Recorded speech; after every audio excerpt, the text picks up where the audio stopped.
How to remove Facebook account saved with Google Smart Lock. Hello everyone, this is Lucy, and let's get to the video without further ado.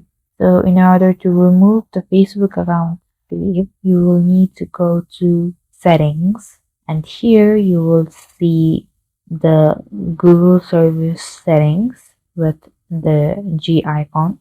Here you will need to go to password manager, and it will show all the passwords that you have saved.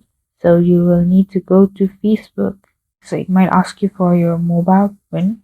After you enter to the Facebook Smart Google Password Manager, go ahead and delete the account and its password from there, and you're good to go. And these are all the steps you will need to follow in order to remove Facebook account saved with Google Smart Lock. Thank you guys for watching. Like and subscribe if you found this video helpful, and I'll meet you guys in the next video.